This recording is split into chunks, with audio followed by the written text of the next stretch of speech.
Hello there. Thank you so much for joining us on Tuesday's edition of Your Business Nigeria. Thank you so much. These are the stories we are tracking for you at this time. 8th edition of International Energy Summit begins in Abuja to discuss and explore opportunities within the oil and gas space. Federal government to support local enterprises for economic growth. Asian shares slide as U.S. curbs China's investments, euros gains faded.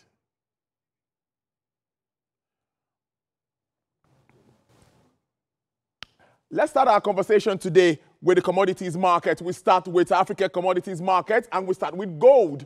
Today, gold is doing brilliantly well. It's been very brilliant for the week for $2,945 an ounce. And it's on the negative side today for 17.80 and it's down 0.60%. Silver is $32.74. Copper is $453.10. And also for an ounce, and it's negative 0.19%, and it's negative 3.25%. Also on the percentage side, we see that silver is down 0.58%, and copper is down 0.71%.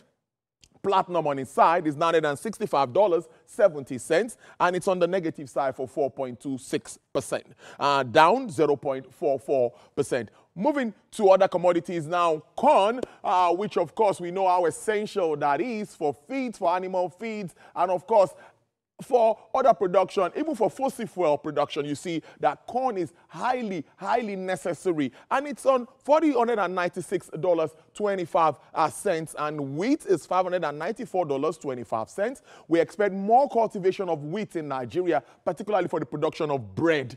Cocoa has always been doing brilliantly well, $8,482, and that's what we have today. And cotton is $67.65 per barrel. The change is negative 0.75%, and for here is plus 0.75%, and for cocoa also doing on the negative side today. Let's look at the percentage points for corn. It's down 0.15 percentage points for today, and of course on the high side 0.13% and 7.20% on the downside today. And of course for cotton it's also same, down 0.34%.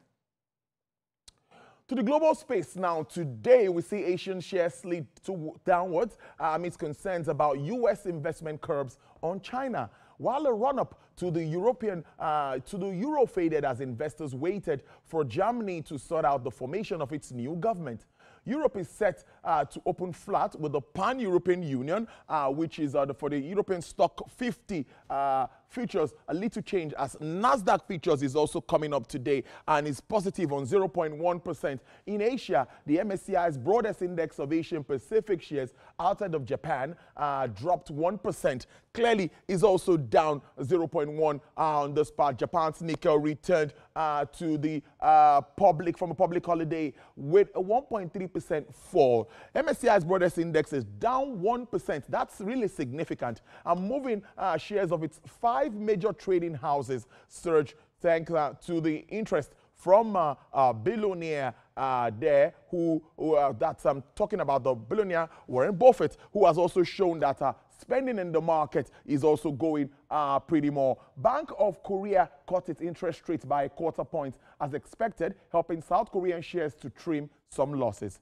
Let's take it to the Hong Kong Hang Seng Index, which initially fell as much as 2.7%, while Chinese blue chips dropped 0.8%. Shares in tech giant Alibaba, which had propelled the Hong Kong index to a 3-year high, were last down 3.2% after its U.S.-listed shares tumbled 10% in the market. Overnight, the biggest daily drop that we've seen in more than 2 years.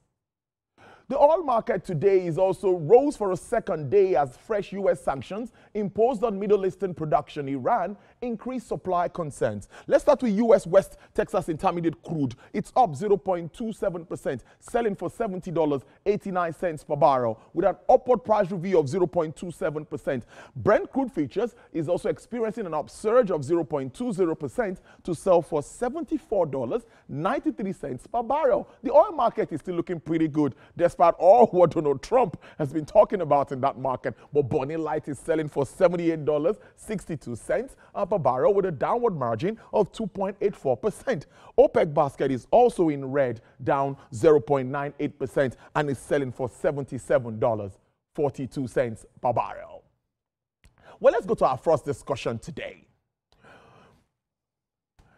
The founder and chairman of Hearst Holding, that's Mr. Tony Elumelu, will tell you more about that discussion as we continue this conversation while I move down to get seated and we get this conversation on now.